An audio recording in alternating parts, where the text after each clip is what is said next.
हाँ शिवोहम। शिवोहम। आवाज आ रही है? अरे स्वामी जी, क्या विषय चल रहा था अपना? संसार को बनाए रखकर कभी भी सत्य का साक्षात्कार नहीं किया जा सकता।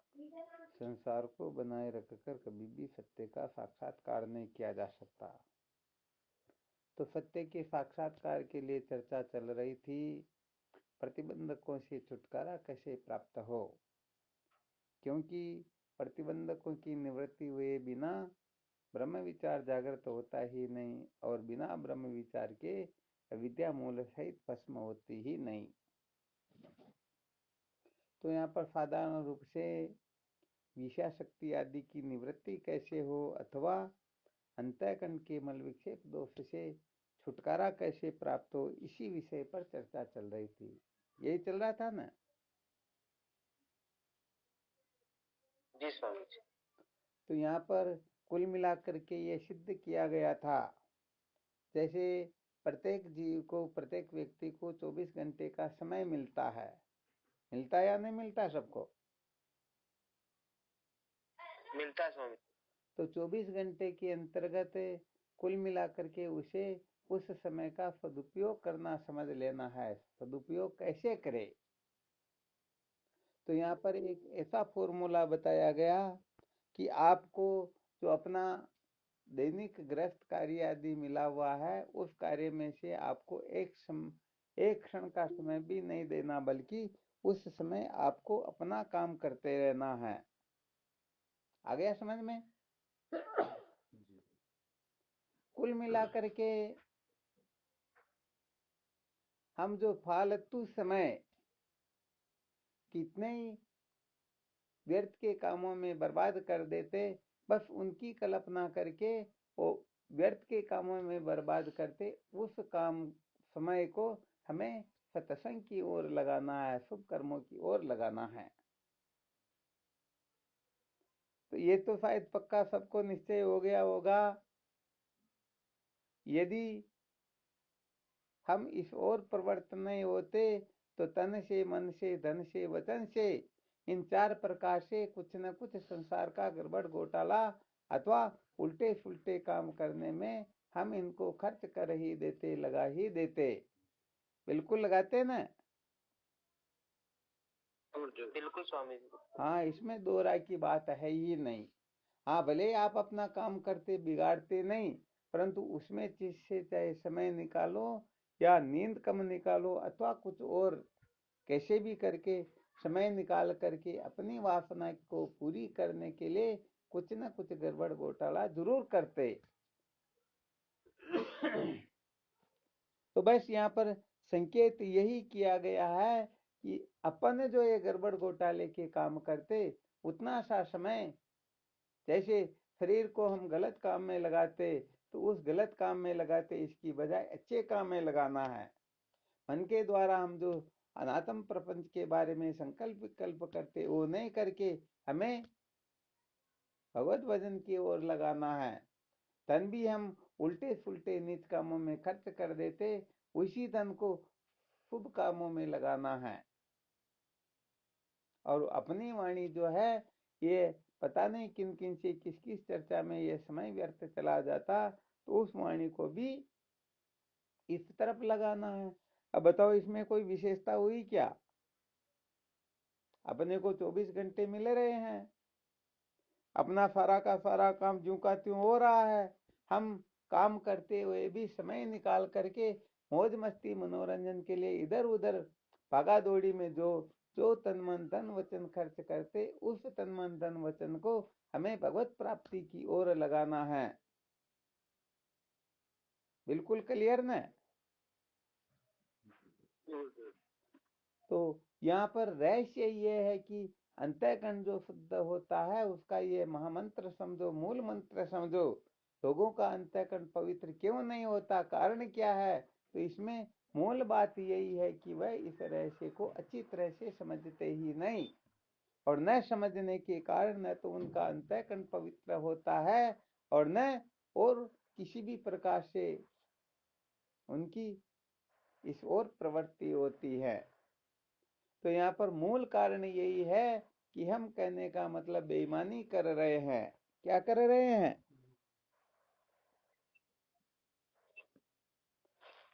अरे भाई कह तो दो, बेईमानी कर रहे हैं या नहीं कर रहे हैं? बिल्कुल पक्का है ना। तो कहने का मतलब यदि हम इस शरीर से केवल मात्र जीविकोपार्जन के लिए नहीं, देह पोषण के लिए नहीं, कुटुंब परिवार का पालन पोषण करने तक ही अपने देह को सीमित न रख करके इस देह से हमें ऐसा करना है जिससे हम सचमुच में अपना जीवन धन्य बना सके। तो शायद इन सूत्रों से तो किसी को इनकार हो ही नहीं सकता, क्योंकि ये तो ऐसे सूत्र बताए जा रहे हैं कि आपको अपने काम धंधे में 1% भी समय देना ही नहीं है, बल्कि समय वही देना है जिस समय को हम सचमुच में गलत कामों में लगा देते। तो ये तो पक्का है, हम शरीर को भी लगाते, मन को भी लगाते, धन को भी लगाते, वाणी को भी लगाते। तो कुल मिलाकर के ये जो तन मन धन वचन हम फालतू कामों में लगाते, उनको यदि हम सत्कर्म में लगा देंगे, क्योंकि वो जो अपने पास में सुरक्षित है, हमने संतों का संग करके, शास्त्रों का स्वाध्याय करके, समझदारी से ये रहस्य समझ लिया कि इस तरफ जाने से पतन होता है। प्रकृति के राज्य में कोई निराश्रित हो ही नहीं सकता, कुछ ना कुछ करेगा ही करेगा। यहाँ पर तो सिद्धांत ही समझो, या तो आगे बढ़ो या फिर पीछे हटो। यदि कोई आगे नहीं बढ़ेगा तो निश्चित रूप से उसे पीछे हटना ही होगा। जैसे बहते हुए पानी को बहुत बड़ी पाल बांध करके, पाल बना करके रोकना चाहे तो वह पानी वहां पर रुकेगा नहीं, बल्कि जिस तरफ से आया उस तरफ निश्चित रूप से चला ही जाएगा। तो कहने का मतलब प्रतिदिन का अपना अनुभव देख करके, विचार करके इस रहस्य को अच्छी तरह से समझ लेना है कि प्रतिदिन में 1 घंटा, आधा घंटा, या क्या करता क्या नहीं करता, उसके बारे में स्वयं कल्पना करके उतना समय, उतना तन मन धन वचन अपने को सत्कर्म में खर्च करना है, लगाना है, स्वार्थ पूर्ति के लिए नहीं, बल्कि ईश्वर की प्रसन्नता के लिए। क्योंकि देखो, अपन समझो बीच में खड़े हुए हैं, यदि उन नीच कर्मों को करेंगे तो ईश्वर की क्या होगी? अप्रसन्नता होगी, और ईश्वर की अप्रसन्नता से निश्चित रूप से पतन हो जाएगा। बिल्कुल पक्का। अब यदि जिन जिन को लेकर के ईश्वर की अप्रसन्नता होती, अच्छा कोई कुछ कहना चाहता है क्या? कट कट के आ रही आवाज। आवाज कट कट कर आ रही क्या? शिवोहम, स्वामी जी हमारे पास तो सही आ रही है। आपके पास सही आ रही है ना? हाँ, जिनको भी कट कर आ रही है एक बार फ्लाइट मोड करके वापस चालू कर लेना।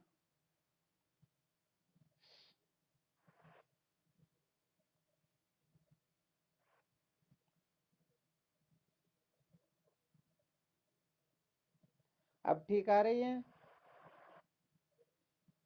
तो देखो, ये जो रहस्य आपको बार बार बताते हैं, तो इसका यही कारण है कि हम बड़ी गड़बड़ इसी जगह पर करते हैं। हाँ सही बात है, बहुत सारे साधक इस जगह पर बिल्कुल फेल होते हैं। कहने का मतलब 0% नंबर आते हैं उनके। तो देखो, जिसके करने से ईश्वर की अप्रसन्नता होती है, बताओ उसको ठीक प्रकार से कर ले तो ईश्वर की प्रसन्नता नहीं होगी क्या? तो हम कहने का मतलब मन वाणी शरीर, इनको अर्थात तन मन धन वचन, इनको गलत कामों में लगाएंगे, इनका दुरुपयोग करेंगे तो ईश्वर क्या होंगे? अप्रसन्न होंगे। और यदि इनका सदुपयोग करेंगे तो बताओ ईश्वर की प्रसन्नता निश्चित है या नहीं है? हाँ, तो सच्ची बात यही है। सचमुच में यदि अपने जीवन में ब्रह्म जिज्ञासा जागृत हो और हम सचमुच में सत्य संप्रदाय की रीति से सत्य का साक्षात्कार करके इस जीवन को धन्य बनाए, तो कहने का मतलब इसी समय इस रहस्य को समझ करके तदनुकूल अपने को व्यवहार करना प्रारंभ कर देना चाहिए। वरना अंत में तो फिर सिकंदर भी पछताया था। पछताया या नहीं पछताया? समस्त विश्व का विजेता जब सम्राट सिकंदर प्राणों का त्याग करता उस समय 3 बातें बता कर जाता है कि जब मेरी अर्थी ले जाई जाए उस समय हाथों को बाहर निकाल करके खुला रख देना, ताकि लोगों को पता चले कि पूरे संसार में ये पागलपना करता रहा परंतु इसके साथ में कुछ भी नहीं जा रहा है। दूसरा काम बताया उन्होंने, वे जितने भी 1 नंबर के डॉक्टर है जिनके लिए प्रसिद्ध है कि मरे हुए को जीवा दे, ऐसे डॉक्टरों को मेरी अर्थी में जोत देना, लोगों को पता चले कि ऐसे डॉक्टर भी प्राण नहीं बचा सकते हैं, ये निश्चित है कि मृत्यु असंभावी है। और तीसरा काम बताया था, ये जितने भी हीरे पन्ने ज्वारात ये संपत्ति है, जब तक मेरी अर्थी चले इन सारे जेवरातों को रास्ते में बिछा देना, ताकि लोगों को पता चले कि ये भी इनकी रक्षा नहीं कर सकी, फात नहीं जा सकी, ये भी सचमुच में जीवन का सार नहीं है। तो भाई देखो, अंतिम समय में तो ये बात चाहे कोई क्यों ना हो निश्चित रूप से समझ में आएगी, परंतु उस समय हम कुछ कर नहीं पाएंगे। सो प्रतर दुख पावई, सिर धुनि धुनि पछताई, काल ही कर्म ही ईश्वर ही मिथ्या दोष लगाए। फिर वो भगवान को मिथ्या दोष लगाएगा। तो भाई ये बड़ा गड़बड़ घोटाला है। तो कुल मिलाकर के ऐसी बात नहीं है कि कोई इनसे संपन्न नहीं है। अरे भाई 4 से न हो सके तो 3, 3 से न हो सके तो 2, 2 से न हो सके तो 1 तो है ही है ना। हाँ, शरीर तो है ही है, मन भी है, वाणी भी है। तो कुल मिलाकर के प्रतिदिन हम इनको परमार्थ में काम में लेंगे, इनका सदुपयोग करेंगे तो सच्ची बात है ईश्वर की प्रसन्नता होगी। वरना कोई सोच ले हम जीवन भर तो मौज मस्ती मनोरंजन करते रहे और अंत समय में हम भगवान का भजन कर लेंगे, ऐसा वैसा कर लेंगे, स्वप्न मत देखना, ऐसा संभव है ही नहीं। हाँ, कभी भी नहीं हो सकता। ये तो अंतिम समय में तो फिर रोने पछताने के सिवाय कुछ भी मिलने वाला है ही नहीं। तो भाई देखो, इस सत्य को चाहे आज समझो, कल 1000 जन्म के बाद में समझो, चाहे पलक में समझो, चाहे कल्प में, जब समझेंगे तब ही कल्याण होगा। तो कुल मिलाकर के कुल ये स्वार्थ की पूर्ति के लिए जो हम पता नहीं क्या क्या करते रहते हैं, इससे ऊपर उठने के लिए थोड़ा परमार्थ की ओर भी ध्यान देना होता है। तो कुल मिलाकर के तन मन धन धन वचन केवल पेट भरने के लिए, परिवार पालन पोषण करने के लिए नहीं, बल्कि इनका विशेष रूप से सदुपयोग भी हो, भगवत प्राप्ति के लिए हम इनको काम में ले। कुल मिलाकर के स्वार्थ में उलझा हुआ जीव कुछ भी नहीं समझता है, और जब स्वार्थ के घेरे से बाहर निकलता है तब पता चलता है कि सचमुच में बात कुछ और होती है।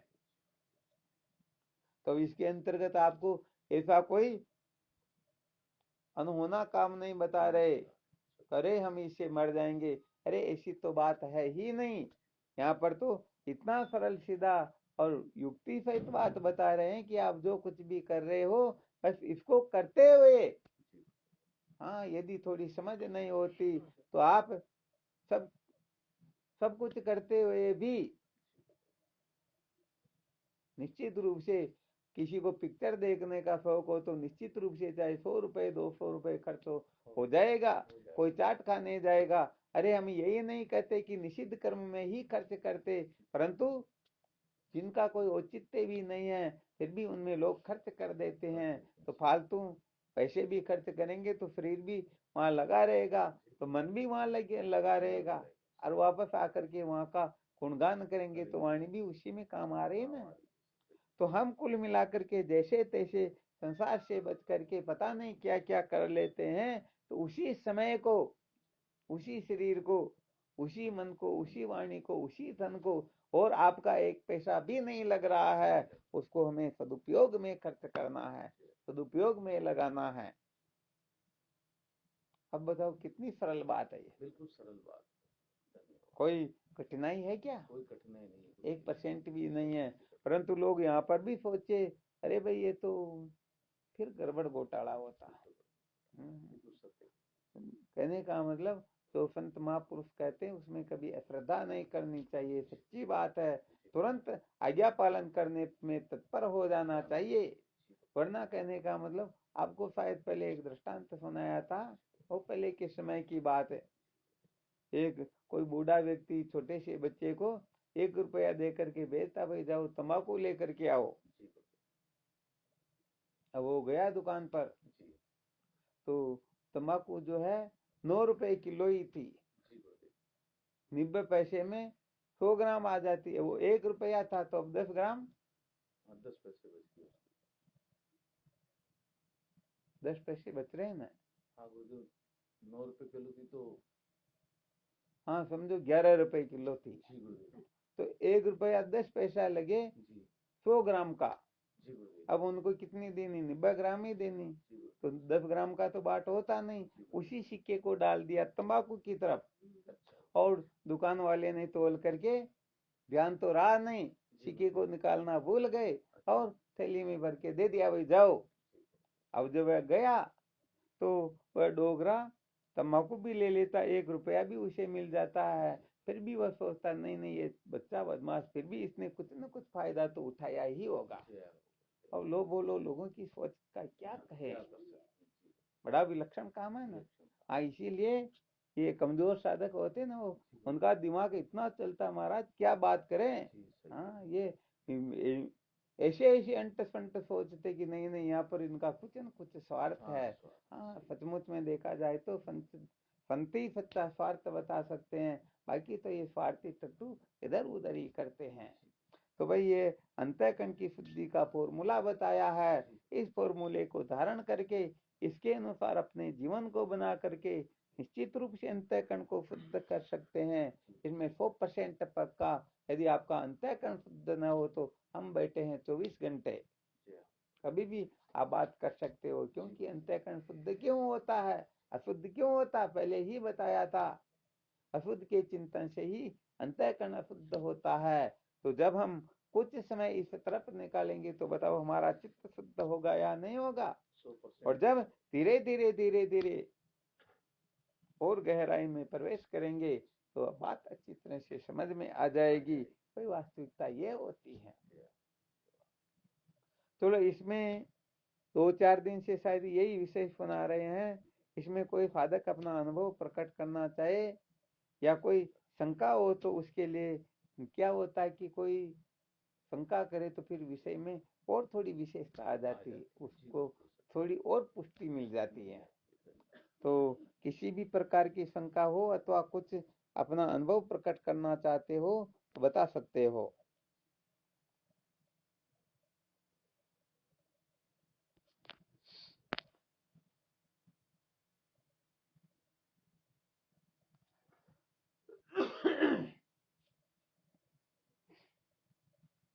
कोई शंका नहीं है? शिवोहम स्वामी जी। हाँ शिवोहम, बोलो। मेरा एक निवेदन है कि अशुभ का चिंतन छूटे या न छूटे, शुभ का चिंतन करते करते करते बन जाएगा तो अशुभ का चिंतन अपने आप ही छूट जाएगा। हाँ, बहुत अच्छी बात है। हाँ, मतलब उसमें आप रस न लेवे, अशुभ में रस लेवे तो शुभ में लेवे। हाँ, परंतु ये थोड़ा खतरनाक है। ये तो कोई उत्तम जिज्ञासु हो ना, वही कर सकते हैं। अशुद्ध के त्याग के बिना शुद्ध का चिंतन हो ही नहीं सकता।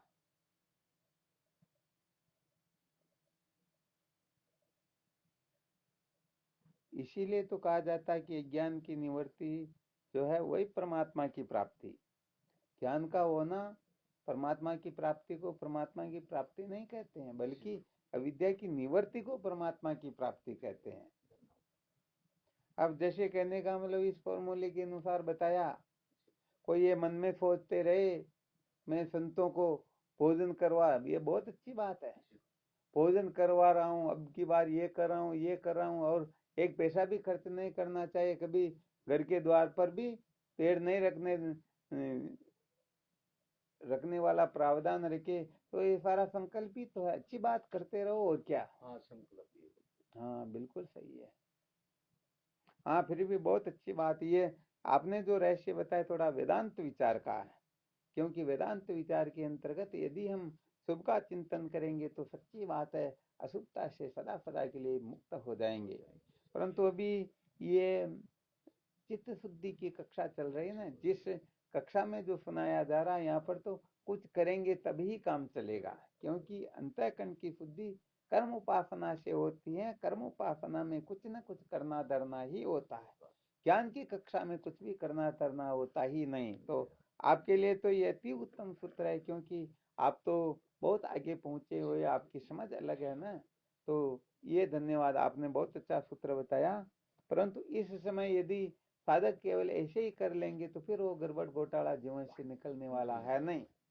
यदि ऐसा हम करें तो फिर कभी अपने पेट भरने के लिए कल्पना कर ले, मैं रोटी खा रहा हूँ, ऐसा कर रहा हूँ, वैसा कर रहा हूँ, अब मैं दब गया हूँ, क्षुधा की पूर्ति हो गई, अब बस मैं उठ गया हूँ, फिर भोजन नहीं करे, तब समझ में आ जाएगा। चलो फिर भी धन्यवाद। और कोई साधक है?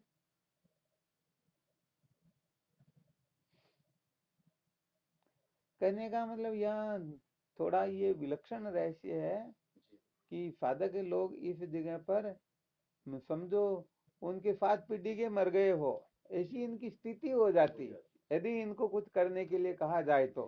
और मौज मस्ती मनोरंजन करने के लिए महाराज फिर परवाह नहीं करते, जमीन जायदाद को बेच करके लोग मजे लेते हैं। लेते हैं गुरुदेव, सही बात है। तो इसका मतलब हमारी जो आस्था बैठी हुई किसमें बैठी हुई है? मौज मस्ती। हाँ, तो बताया यही गया कि भाई विचार करो कि हम सत्संग नहीं करते, संतों का संग नहीं होता, हम कहने का मतलब उटपटांग लोगों के चक्कर में पड़ जाते, तो पता नहीं कि दिन में कितनी बोतलें पीते, कितना गलत चीज का खान पान करते, कितने उल्टे फुल्टे नीच काम, यहाँ तक कि वेश्यावर्ती आदि करते। तो बताओ फ्री पॉकेट में कुछ मिलता है क्या? नहीं मिलता है। अरे वहां तो पता नहीं कितने अनाप शनाप रुपए खर्च करने पड़ते। लोग दुखी क्यों है? क्योंकि जीना जानते ही नहीं, वरना जीने के लिए तो बहुत कम चाहिए। हाँ, पता नहीं अंट संट आसक्तियां वासनाएं पता नहीं क्या क्या बेटा, इसीलिए तो उनको बहुत कुछ करना पड़ता है। तो कुल मिलाकर के यही कहा जा रहा है कि उधर हमारी शक्ति सामर्थ्य सब खर्च होती, उस तरफ अपना शरीर भी खर्च होता, तन मन धन वचन चारों ही व्यर्थ बर्बाद होते।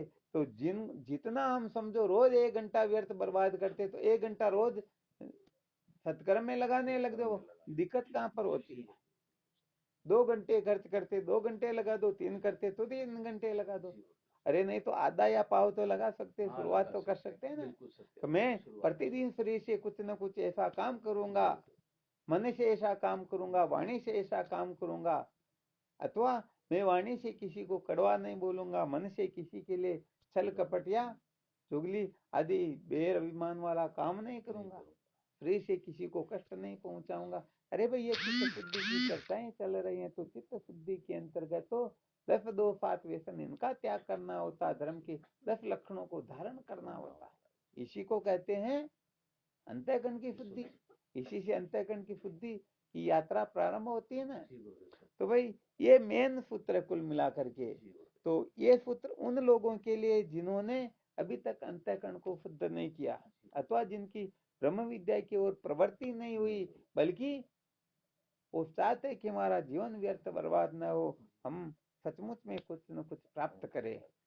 तो भाई यहाँ पर इस ग्रुप में जो बड़े बड़े वेदांती बैठे हुए उनके लिए तो, हालांकि वो तो बड़ी कृपा करके जुड़ रहे, ये भी बहुत अच्छी बात है, क्योंकि उनका विषय ये है नहीं, परंतु फिर भी बहुत बहुत अच्छी बात है और ये धन्यवाद के पात्र है।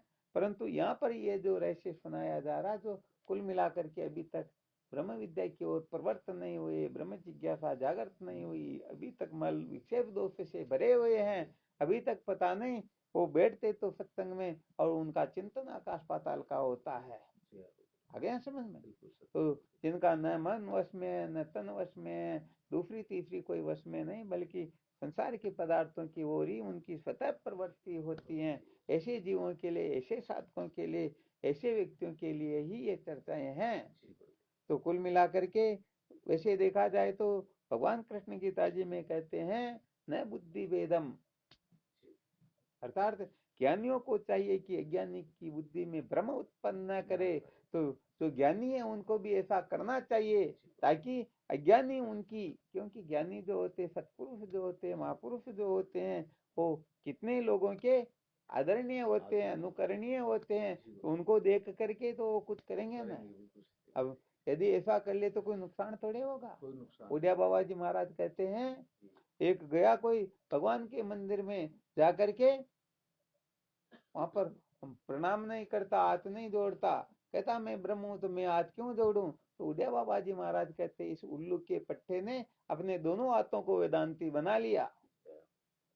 ठीक है ना। तो कुल मिलाकर के ज्ञानियों को चाहिए कि अज्ञानी भी, हाँ, आपने जैसा अनुभव किया, जैसा बोध हुआ, जैसी समझ प्रकट हुई, ऐसी समझ उनके हृदय में भी प्रकट हो। तो ये जो सूत्र बता रहे इसके अनुसार यदि करोगे तब ही सच्ची बात है कि अंतःकरण पवित्र होगा। वरना तो आप अपनी अक्ल होशियारी से करते रहो, अरे करते क्या रहो, अनादि काल से करते आ रहे हैं, परंतु अभी तक गड़बड़ घोटाला है।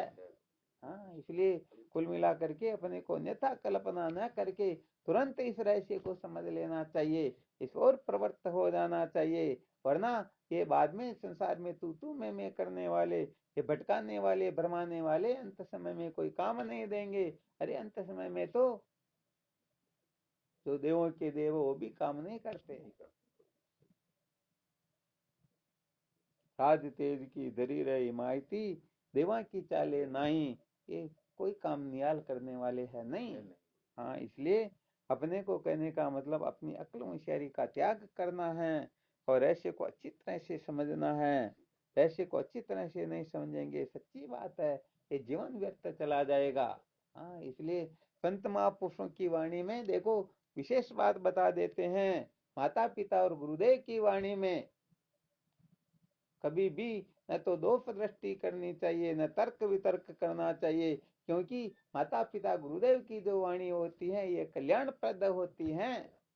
यदि कोई सोचता नहीं नहीं मेरे माता पिता दुश्मन है, गुरुदेव दुश्मन है, तो सच्ची बात हो बेचारा क्या निहाल कर पाएगा, उसका जीवन कभी सार्थक है? नहीं हो सकता है क्या? नहीं हो सकता।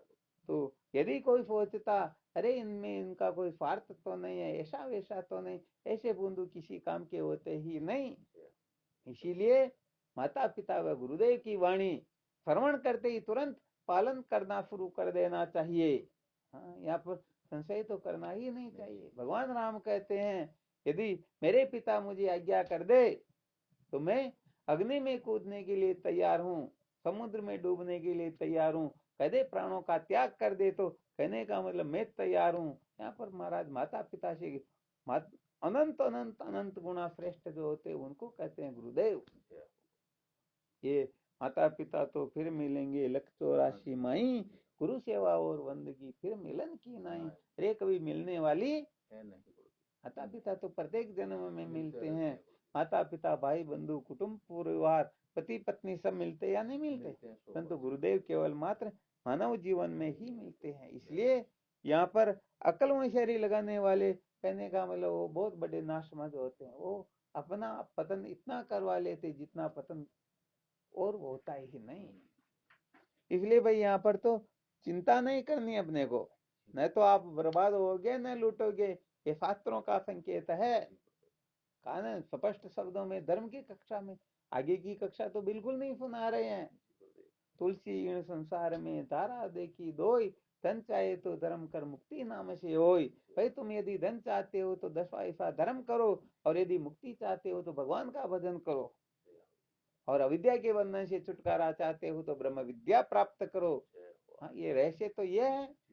अब अपन चाहते हैं क्या, क्या करना चाहते हैं, तो फिर यहाँ पर अपने को निर्णय लेना होता है।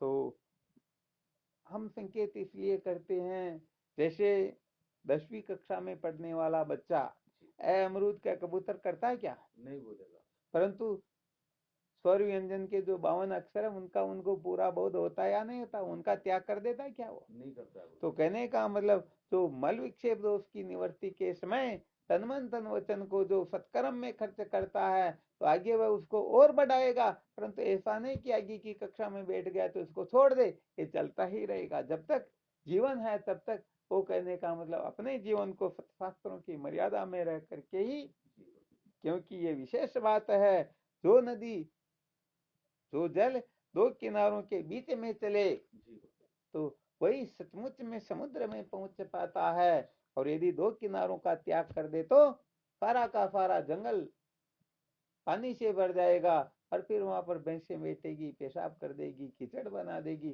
सूख करके नष्ट हो जाएगा। नहीं हो जाएगा।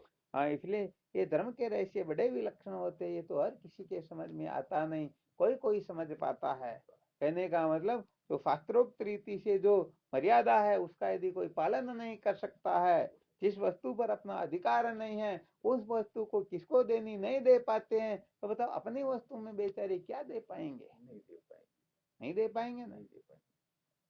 देखो पहले शायद सुनाया था एक बार, अखंडानंद सरस्वती जी महाराज किसी ठाकुर साहब के यहाँ पर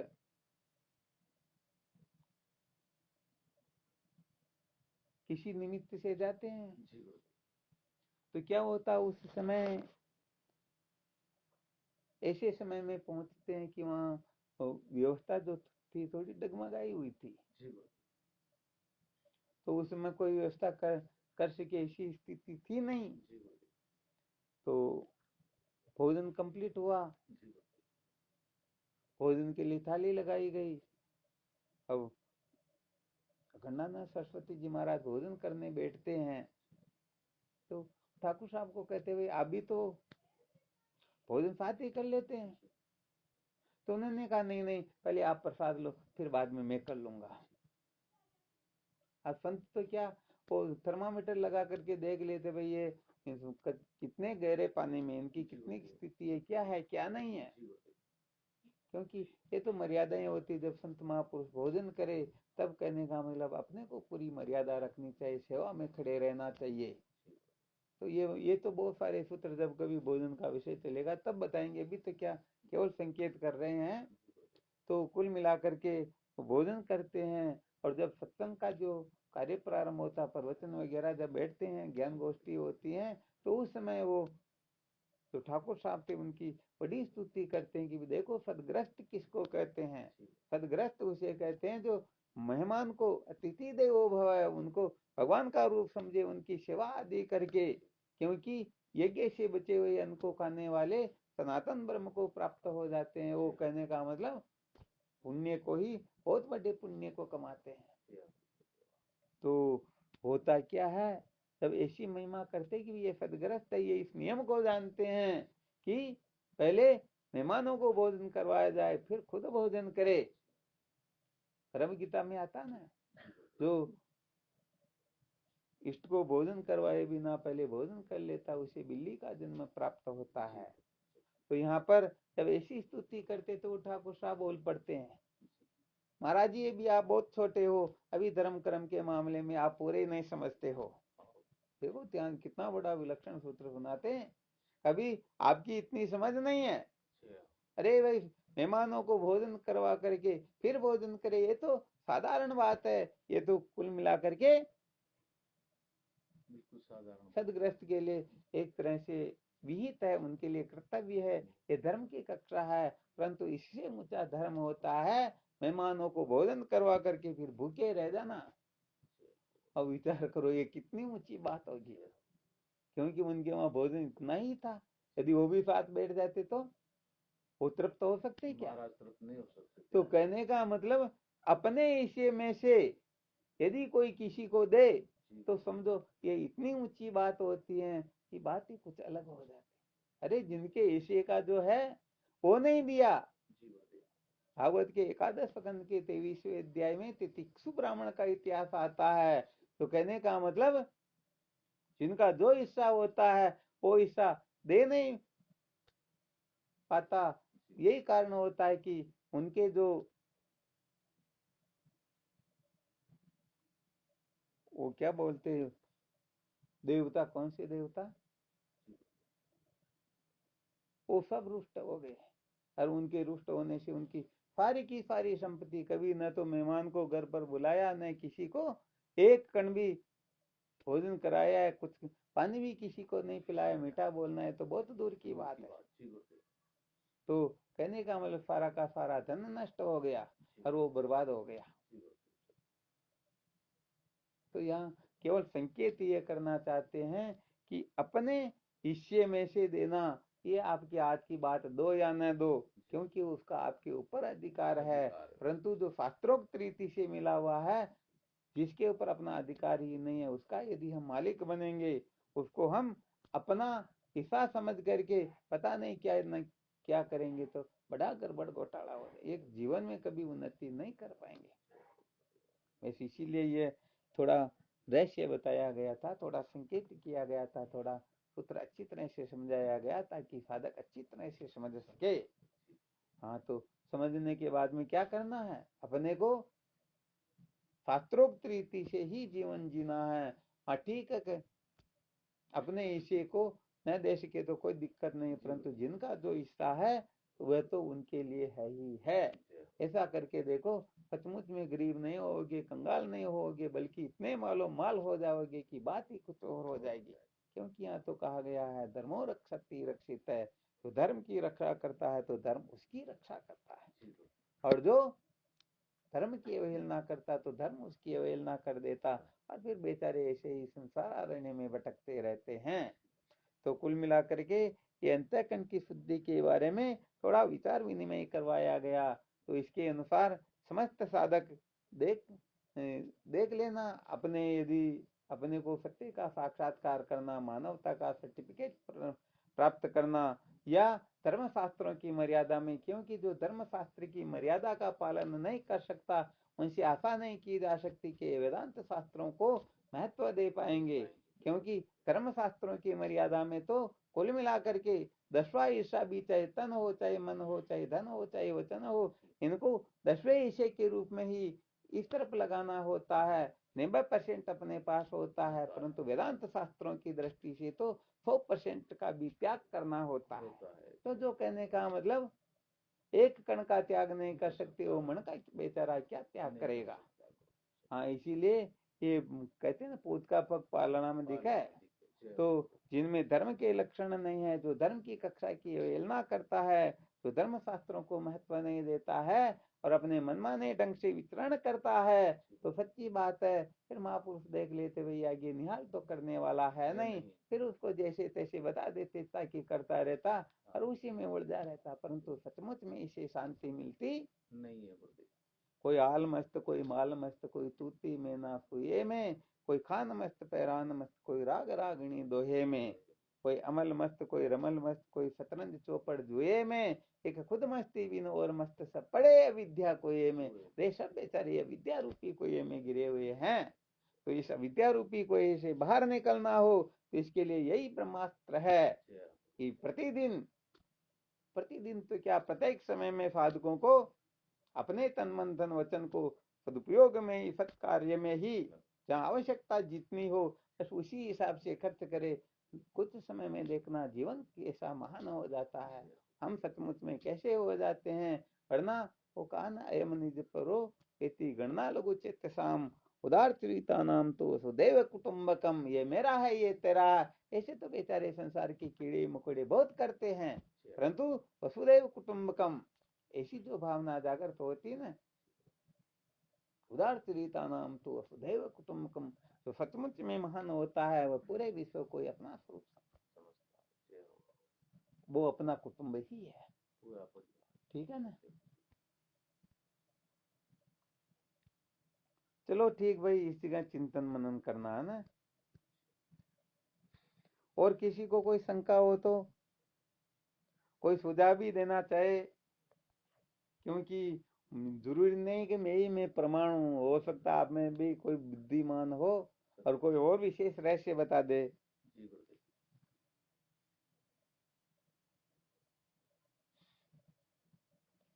अब सुनते तो है, परंतु हम क्या इसको प्रत्यक्ष देखना चाहते हैं।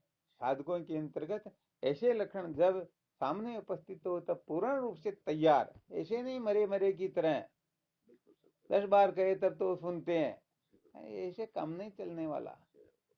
हाँ बिल्कुल अलर्ट, जैसे सीमा पर अलर्ट रहते हैं ना, जी गुरुदेव। वैसे अलर्ट साधक चाहिए, बाकी तो क्या भीड़ एक तरह की, क्या करेंगे इनको ले, क्या इनसे क्या अपने को कुछ अपने अपना कल्याण हो जाएगा या और कुछ हो जाएगा? कुछ भी होने जाने वाला नहीं। ये तो न कर्मणा न परजया न धन त्यागे न केमृत तत्व मानसो। तो ये कर्म धन को बढ़ा करके क्या करना, ये विपत्ति का मूल है, इनसे परमार्थ की सिद्धि नहीं होती। इसलिए ठीक है, परंतु चाहते हैं कि कोई कोई फूरवीर साधक सचमुच में देखते हैं, कोई मरेंगे थोड़े ही क्या। सत्य गुरुदेव। हाँ, एक दो दिन वो उनसे केवल खाने को नहीं मिले, हाँ, सत्य। वैसे हमने 22 दिन तक भोजन का त्याग करके देखा तो ही नहीं मरे, तो आप लोग एक दो दिन में थोड़े मर जाओगे। थोड़ी परीक्षा तो दे करके देखो कि हम सचमुच में इसके लायक है या नहीं, योग्य है या नहीं, ऐसा कर सकते या नहीं कर सकते। परंतु पता नहीं संसार में संसार बढ़ाने के लिए क्या क्या योजनाएं चलती हैं, ऐसा कर दें वैसा कर दें। अरे बड़ा खतरनाक लोगों में दिमाग होता, परंतु इस तरफ समझो सांप सूंघ गया। बिल्कुल सत्य। इसलिए सच्ची बात यह, जीवन व्यर्थ चला जाएगा, हम सदुपयोग करना नहीं समझे तो सच्ची बात इनका त्याग करना तो स्वप्न में भी संभव है ही नहीं। तो चलो इसके बारे में मंथन अच्छी तरह से करते रहना। ये बात जो जो समझ जाएंगे समझो उन्हीं का जीवन सार्थक होगा। बाकी तो कबीर बडेरा कहाँ गए, समाचार भी नाई, क्यों आया ज्यों चलिया गया, आउटकुटा माए। जय हो। खतरे आउटकुटा में जन्मिया और आउटकुटा में मर गया कोई, अपना आगला बड़ा। सत्य याद है किसी को सातवीं पीढ़ी का नाम? नहीं है गुरुदेव। परंतु जिन्होंने सचमुच में शास्त्रों की मर्यादा में रह करके जीवन जिया, पता नहीं सतयुग में कब हुए और इस समय भी उनका नाम अजर अमर है। अजर अमर है, उनका गुणगान करते हैं। हाँ, तो बिल्कुल सत्य बात है। तो कुल मिलाकर के अपने मन की मानते हुए अनादिकाल हो गए, हर जन्म में हम अपने मन की मानते, मन जैसा कहता वैसा ही हम करते हैं। तो अब कुल मिलाकर के इस मन के चक्कर में नहीं पड़ना, संत शास्त्रों की आज्ञा का, हाँ, आज्ञा की पालना करो, देखो जीवन कैसे सार्थक होता है। ये गुरुदेव की आज्ञा पालन जो कर लेगा वो तो सदा सदा के लिए कृतार्थ हो जाएगा। परंतु धर्म शास्त्रों की मर्यादा में कोई यदि अपने जीवन को व्यतीत करेगा तो उसे भी अंत में पछताना तो नहीं पड़ेगा। हमें भक्त प्रणश्यति, ये भगवान कृष्ण का वचन है। मेरे भक्त का कभी नाश होता ही नहीं, कल्याण करत कच्चित दुर्गति तात गच्छति। है अर्जुन, आत्म कल्याण के लिए जो पुरुषार्थ करता है उसकी कभी दुर्गति नहीं होती है। हाँ, इसलिए भगवत वचनों में विश्वास रखना चाहिए और शास्त्र में जैसा संकेत करते हैं वैसा बनने की पूरी चेष्टा करनी चाहिए। क्यों? अच्छी तरह से निश्चय कर लो, तो क्या मैं ऐसा नहीं करूंगा, ऐसा नहीं बनूंगा तो क्या जानवर बनेंगे क्या? जानवर तो बन ही नहीं सकते। क्या बात करते हो?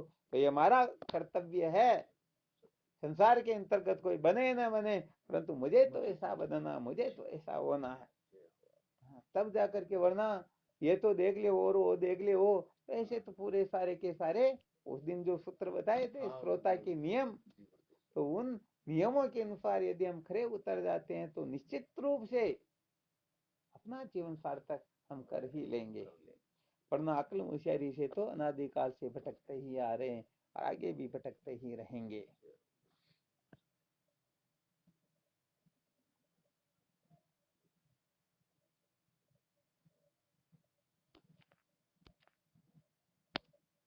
चलो ठीक, फिर करो साधन भजन, है ना? शिवोहम। ओम गुरुदेव, गुरुदेव को प्रणाम। हाँ, शिवोम, नमो नारायण। गुरुदेव प्रणाम। शिवोहम। हाँ, नमो नारायण। स्वामी जी के चरणों में साष्टांग प्रणाम। शिवोहम, शिवोहम। महाराज वो मैसेज बोलना जो, क्या हुआ? वो मैसेज नहीं मिला, कहाँ मैसेज मिलेगा वो आपने? अरे वो तो कल डाला था इसी वो अब तक भी कौन मिले बंदो। अच्छा, वाह, चलो आपके मैं अलग से भेज दूंगा। अच्छा, कल मैसेज किसने लिखा?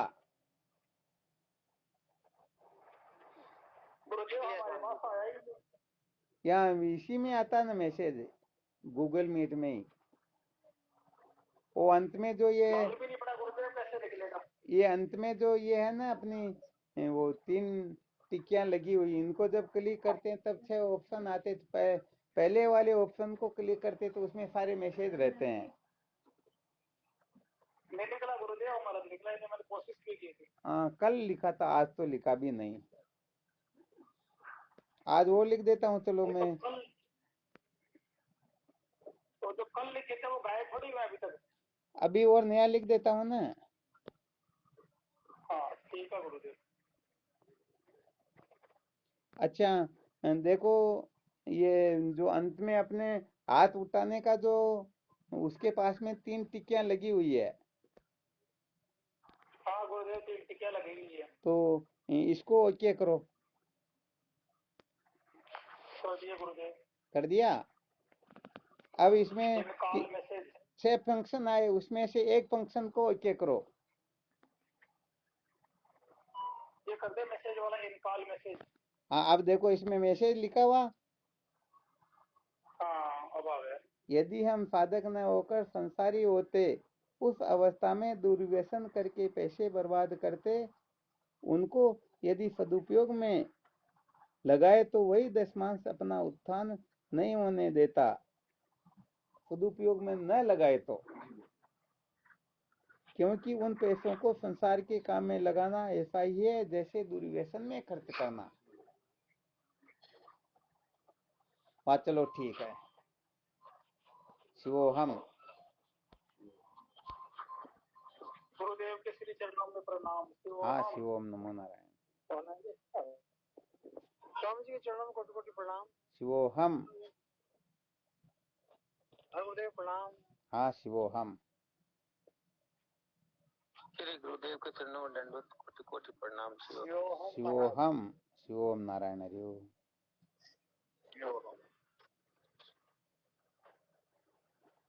प्रणाम स्वामी जी। हाँ, शिवोहम। चरण स्पर्श। शिवोहम।